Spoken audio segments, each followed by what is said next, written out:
Giselle Fernandez brings home the story. There was at least one death. Since war began, she's the first South Florida anchor to go to Israel, seek out the local story, the personal story, the human story, and bring it home to you. Giselle Fernandez, Channel 6 Action News. We're earning our reputation, one story at a time. We're earning our reputation, one story at a time.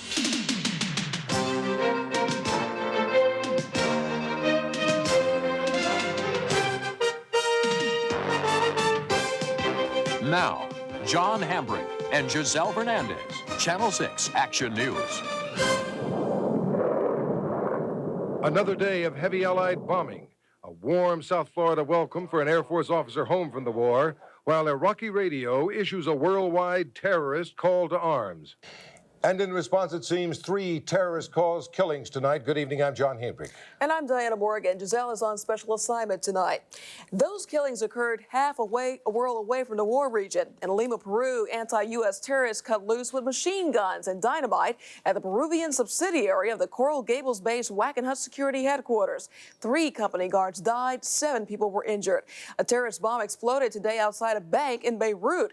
A U.S. military attaché's car was torched in Amman, Jordan. And Saudi police arrested several suspects in a sniper attack on U.S. military personnel. Our allied commander in Saudi Arabia offered some very optimistic words, though, during an exclusive satellite interview with CBS News anchor Dan Rather. Amid signs, a full-fledged ground defensive may not be far off. This thing is going to be over sooner than later, and it's going to be over with the right outcome. And I really do sincerely feel that way. Close to 8,000 Marines training for amphibious assault on the coast of Oman are moving north toward Kuwait now, and many U.S. F-16s in Saudi Arabia are being refitted with Maverick missiles, weapons designed to support ground forces, both of which indicates prospects of a ground war are coming close. President Bush, of course, would not confirm such at his news conference today, only that a ground war eventually must be fought. Would air power alone get the job done? My own view is I'm somewhat skeptical that it would. Also, a long air war would give more time for anti-American Arab emotions to ferment. Meanwhile, as 2,800 more Allied sorties were flown today, the president said he's sending Defense Secretary Cheney and Joint Chiefs Chairman Colin Powell to Saudi Arabia for a first-hand status assessment. But it seems clear they'll also consider proper time for ground offensive. Allied forces are continuing to apply the grinding wheel to the Iraqi military machine. So far, Allied bombers have blown up nearly a third of Iraq and Kuwait's highway bridges, which supposedly has reduced Saddam's army supplies to a tenth of the 20,000 daily tons needed. If you reduce that down to 2,000 tons a day, you've really dented his ability to supply his forces with food, POL, ammunition, and all the things that it takes to fight a war. All this Allied pounding today hit Saddam Hussein's hometown of Tikrit. And even though President Bush insisted Saddam is not a military target, he left no doubt how he feels about Saddam's demise. It would be a lot easier to see a successful conclusion because I don't believe anybody other than Saddam Hussein is going to want to continue to subject his army to the pounding they are taking. Word from U.S. Command, 11 more Iraqi warplanes gained sanctuary in Iran today, and there were 26 additional Iraqi defectors, 2 of whom were officers. Also, among our more than 40,000 air sorties so far, some of the latest have apparently been particularly crippling to Saddam Hussein's elite Republican Guard positions. Diana? As that war in the Gulf continues, the friends and relatives of our soldiers over there are praying each day for their safe return. Special edition of America Tonight. Now, that program is Thursday night at 11:30, and of course, that's when the calls will be taken. You can talk to Charles Carrault, Leslie Stahl, and the experts as well about war issues. And here is a story breaking right now. The Florida Department of Law Enforcement is working on the case of a murder plot against a judge and a prominent Miami attorney. Action News anchor Ken Matz is in Miami, where less than an hour ago, the FDLE moved in. Ken, what can you tell us? Well, Diana, we're live in the 6700 block of Tamiami Canal Road, where apparently, like you said, just about less than an hour ago, an arrest was made, and there is an ongoing investigation at a residence here. Alcohol, tobacco, and firearms, in cooperation with the Florida Department of Law Enforcement, made the search here in connection with a threat to do bodily harm against a Merriam County judge named. In addition to that investigation, we've made an arrest and executed a search warrant this evening. The suspect who was arrested is described to be a white male, about 43 years of age, and we'll learn more about this tomorrow. Diana? Okay, thank you very much, Ken. In light of the call to battle for the world's terrorists, the early release of two men convicted for the hijacking of the Achille Lauro is especially disturbing. The two Palestinians were convicted of helping commandeer the Italian cruise liner back in October of 1985. A wheelchair-bound American, Leon Klinghoffer, was killed in that hijacking. The pair was released from prison on Christmas Eve and kicked out of Italy. Plenty of people would like to see the Concepcion shove off from the shores of South Miami Beach, but that's not going to happen anytime soon. The freighter ran aground over the weekend after its anchor broke loose. Now the Coast Guard says it'll be weeks before that ship can be moved. Why so long? Several reasons. The cargo, the potential for environmental damage, and right now, there's simply no place to put it. For anyone with any connection to Eastern Airlines at all, and that includes, of course, thousands in South Florida, today marked the sounding of the final death knell for that airline. Oh, yes, officials decided to liquidate several weeks ago. But there was still a small hope the airline would be bought and rebuilt. Not anymore. As Channel 6 Action News reporter Dave Game explains, a bankruptcy judge has now approved most of the bids selling Eastern assets one by one. It took 62 years to build Eastern Airlines into a household word, and less than a day to break it into little pieces. For other airlines, Eastern's need to raise money to pay creditors opens the door to expansion. The biggest winner in the auction is Delta, bidding for gates in Atlanta, Los Angeles, Washington, and New York, for 3 routes linking Canada and the Northeast, and for 10 Eastern L-1011 jumbo jets, which were worth almost $200 million when new. The price tag, over $164 million. United bid almost $90 million for landing rights in Chicago and Washington, and Continental offered $54 million for slots at New York's LaGuardia. American and U.S. Air also placed small bids. In all, scrambling for pieces of Eastern brought in more than $300 million today to help pay Eastern's creditors. Today's auction did not include any Eastern facilities here at Miami International Airport. That's partly because Eastern no longer holds any leases for gates or counters here, and partly due to lack of interest. Eastern does have lease rights for its huge Miami maintenance base, but that was not included in today's New York bidding. Lawyers for Eastern's creditors referred to that when they told reporters tonight, "We have a lot more assets to sell, most likely at auction." For Eastern employees, today's auction is graphic evidence the airline they loved is gone forever, along with their jobs. Even as they got together at this party to say goodbye, they worried about an uncertain future.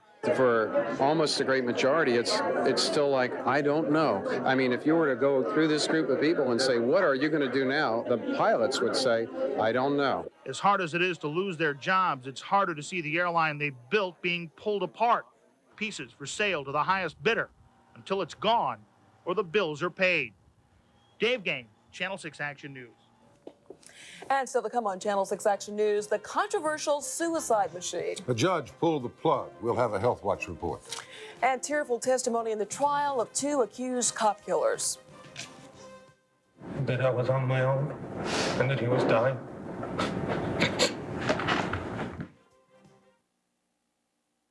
Madonna, Donald Trump, Roseanne, Michael Jackson, Burt Reynolds, Liz Taylor, and more. Celebrity interviewers share the secrets of the stars. The more famous they become, the more guarded they become. Something about this just feels so natural. I was married a virgin. He's basically a kid who never was given a chance to grow up. Liz Smith, Rick Dees, Linda Dano, and Nancy Collins. Public People, Private Lives. Next, Geraldo. Tomorrow at 5 on Channel 6.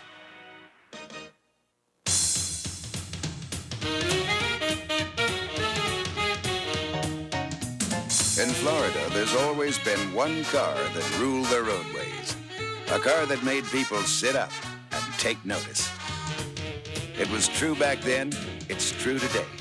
Because for 1991, Cadillac raises the standards once again. Cadillac, once and for always, king of the road.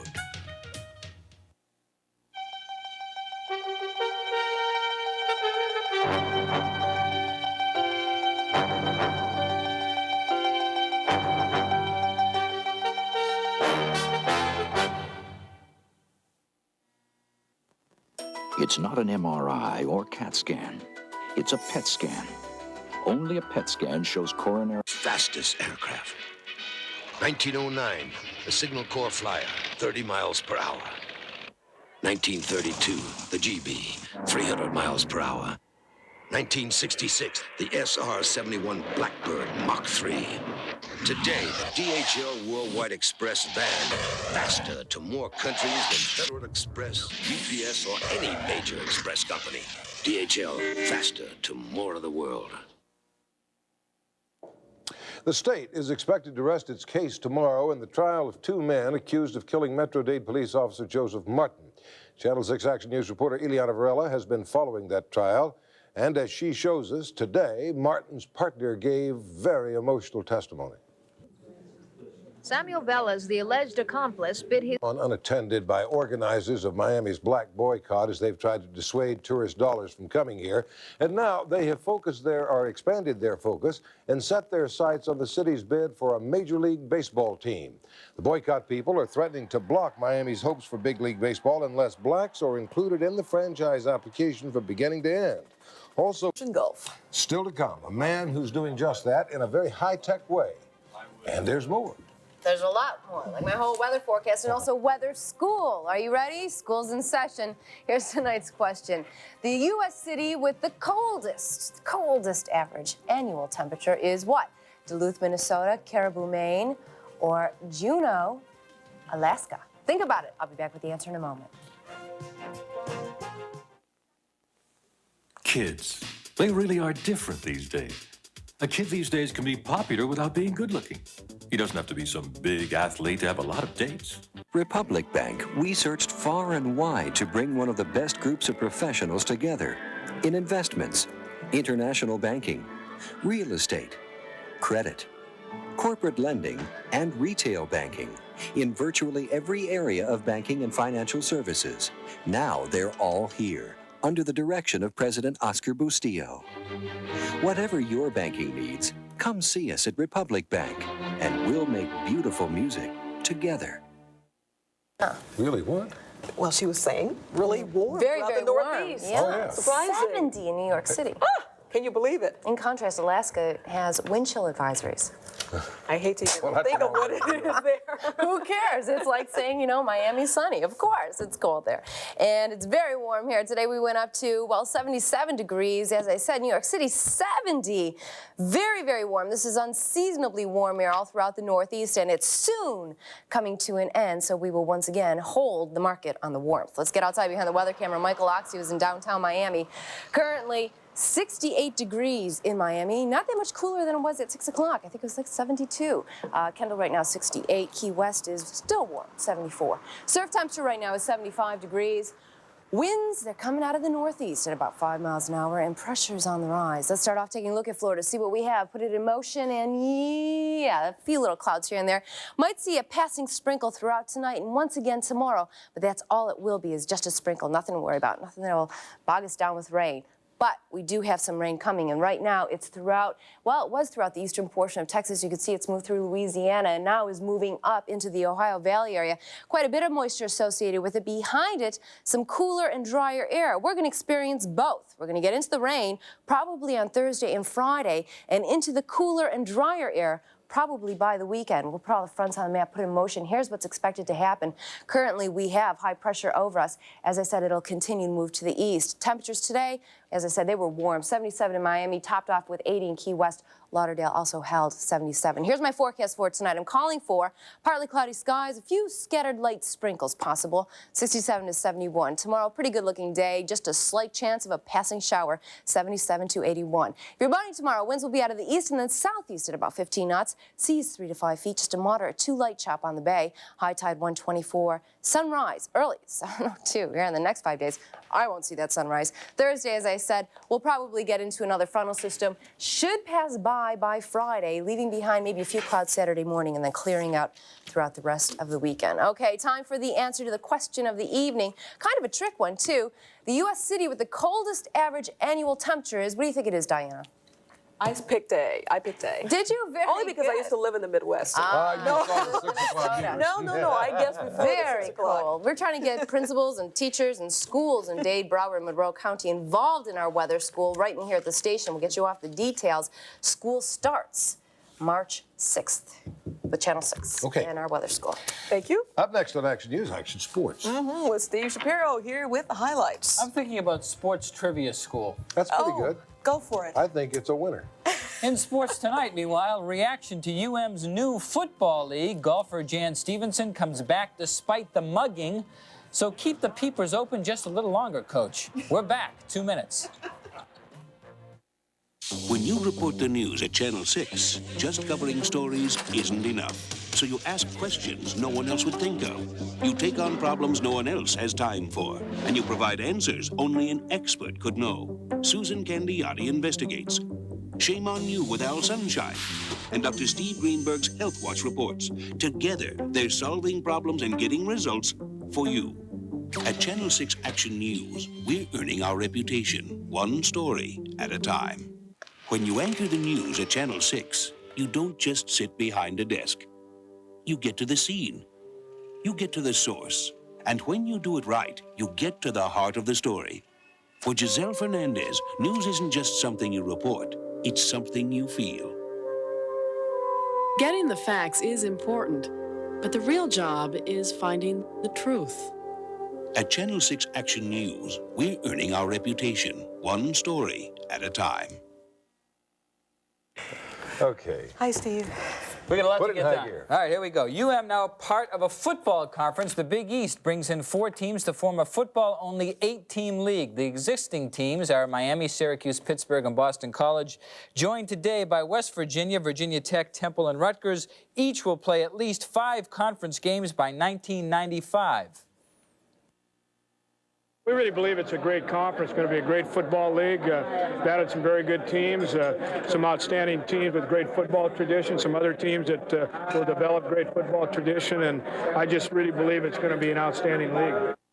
Cleveland Browns have a new football coach, 38-year-old Bob Belichick, named today. Belichick spent 9 years as defensive coordinator for the Giants. Has his job cut out for him in Cleveland. The Brownies gave up a league-leading 462 points last season. Baseball free agent Jack Morris leaves Detroit for Minnesota. Morris can make over $11 million the next 3 years if he reaches incentives. Please. Last year, the guy lost more games than he won. Golfer Jan Stevenson has returned to the scene of the crime. She's back at Inverary for this week's Farmore Classic. After this tournament last year, Stevenson broke a finger when she was mugged at the Miami Arena. She needed surgery to repair it, but she does not carry a grudge.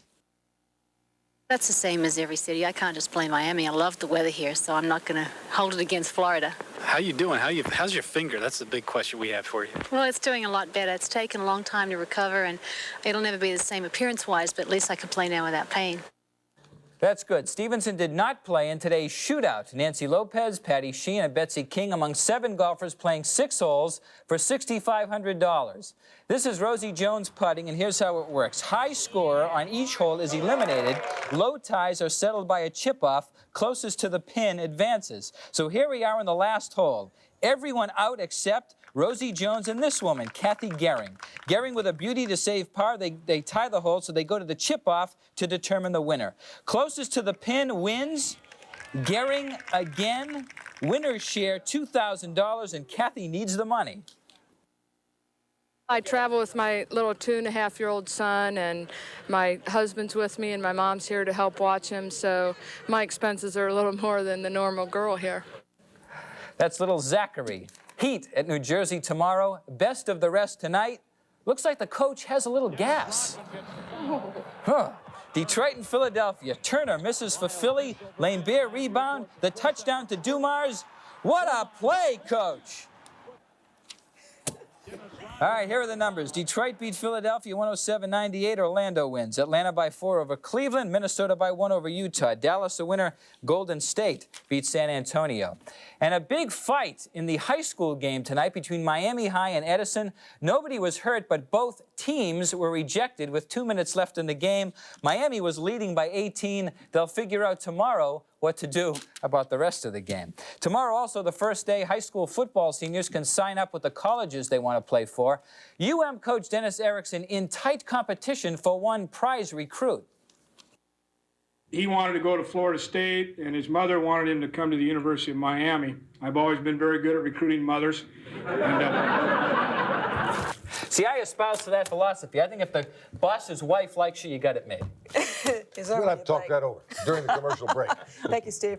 Coming up on Channel 6 Action News, from South Florida with love. Our Homefront Heroes' mission is to get that message to the Gulf.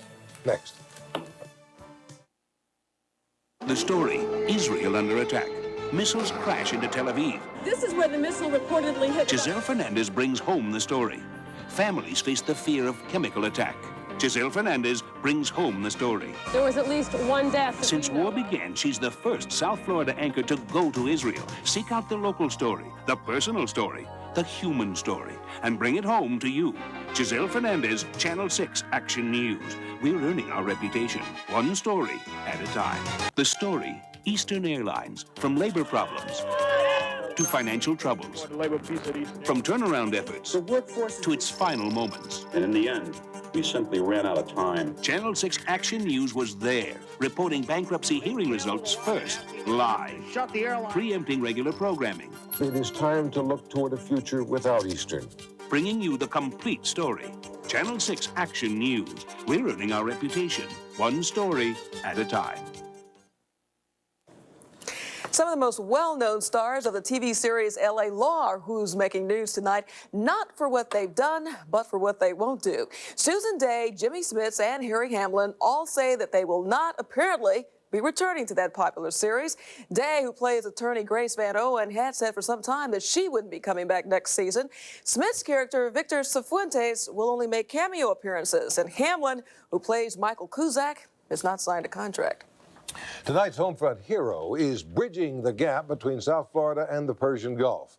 Action News reporter Bud Fraga found Tom Murrah has a high-tech delivery system carrying messages from families to their loved ones taking part in Operation Desert Storm. Tom Murrow admits he doesn't type very well, but folks at Operation Homefront don't care about his speed. They cherish his service. He's one of a few computer buffs using their know-how to transmit letters from loved ones here to loved ones there. Here's one that says, "Dear son, I'm with you. God is with you, and we're all with you in the Holy Spirit in our hearts. I love you, and I know that you'll be back soon and safe." The big advantage to electronic mail is its speed. Instead of weeks, soldiers can get the letters in days. This is like picking up a phone and calling over there. The transfer rate is very, very fast once we establish communication with our operator in Saudi Arabia. Murrow says speed was especially critical to an expectant wife whose husband is serving in the Gulf. The doctors had told her that her baby was coming about 2 weeks earlier than she had expected. Murrow, who works full-time as an aircraft inspector, says he doesn't mind putting in the hours it takes every day to transmit the letters. His reward is knowing how the soldiers respond when they get word from home. It's the most beautiful thing to get mail when you're away from home from somebody that you care about. And how does it make him feel? I love it. It makes me feel good. Tom Murrow, a Homefront hero. Bud Fraga, Channel 6 Action News. If you know a Homefront hero, drop us a line here at the station to Homefront Heroes in care of WCIX, 8900 Northwest 18th Terrace, Miami 33172. And don't forget the person's name, address, and phone number. That's our report for now. Thank you for having us in for news. I'm John Hinckley. And I'm Diana Morgan. America Tonight is up next. Bye-bye, everybody.